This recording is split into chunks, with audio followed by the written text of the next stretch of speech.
All right, boys, today is a special day. 4 years of using the S2, and I may have finally found it. Now, I don't want to get you guys too excited, but yo, the Vaxee XE wireless. I'm not gonna lie, when I got this thing, I wasn't going in with like that high of expectations. I watched a few reviews on YouTube of it.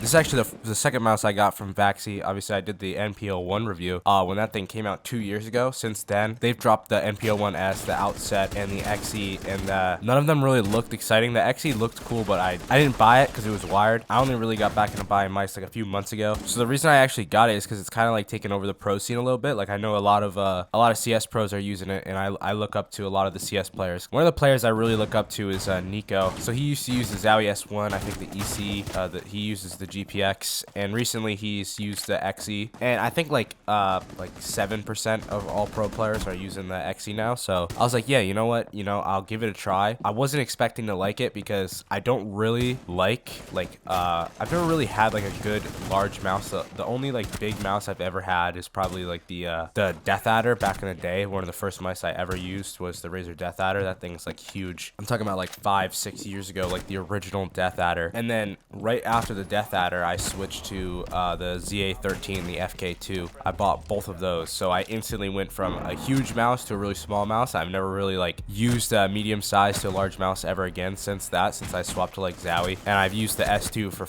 just straight 4 years. Other than the S2, probably the biggest mouse, probably the GPX or the NP01. So I never really knew how good I aimed with larger mice until pretty much today. I literally, so in terms of like the mice I aim the best with, I'd say probably like I aim the best with probably like the NPO1 in-game, by the way. Talk about in-game. In-game, I probably aim the best with like the NPO1, the EC2, the S2, because I've used it for so long. And I'd say instantly, in that top like 3 bracket is the XE wireless, just like day one out of the box, the first time I ever used it. That's something like I really never even considered until I got this mouse. Yeah, it kind of like warped my entire like perspective and opinions on mice, and that's how you know something's like actually really good. I don't have big hands. I have 19 by 10 centimeters hands, which are like pretty normal, and I can I use like a fingertip claw kind of hybrid type grip where I curl my fingers, my palm doesn't directly touch the mouse at all. Yeah, I'm able to comfortably like fingertip it, and it's super comfortable. I'd probably say it's my favorite ambi mouse I've probably ever used. I'm not a big fan of the GPX, which I saw people comparing it to. It doesn't feel anything like a GPX in my opinion. The only thing that feels similar to a GPX is probably the clicks. They just kind of feel like they're probably tensioned around the same, but the mouse is kind of low profile, almost like a FK.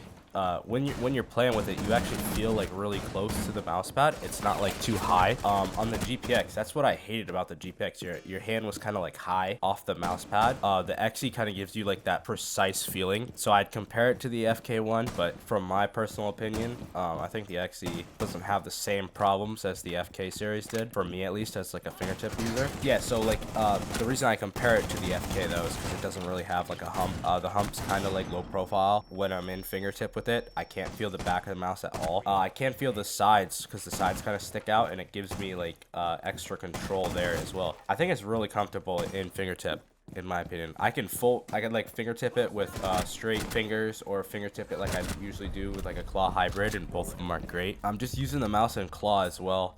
I don't claw grip, so I'm not like too familiar with it, but just based off what I think it would feel like if I did claw grip, it's very comfortable as well. Even palm grip, I don't know how to palm grip. I've never palm gripped anything in my life, even the Death Adder. I've never palm gripped the Death Adder. Yeah, so you know what? I'm just not going to comment on palm grip because I don't know too much about it. Yeah, so I have a ranked highlights video coming out, and I've actually had this mouse for about a month. Most of the clips are going to be on this XE. I have been just using it in game. Once I got this thing, I pretty much can't use anything else. And yeah, I'm pretty sure this is going to be like my new main mouse from here on out. Yeah, anyway, drop a like and a sub. I'm going to be doing a review on the XE, the Atlantis. I have the Razer Death Adder V3 Pro coming in, so I'm going to be doing reviews on all 3 of those. I'm also going to be reviewing both the Vaxee mouse pads, the PA and the PA Black. I just got an Artisan Heian as well.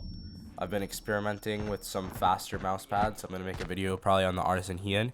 Even though, I'm like 2 to 3 years late on that pad, I don't care. I'm still gonna make a video on it. And yeah, drop a like and a sub. I'll catch you later.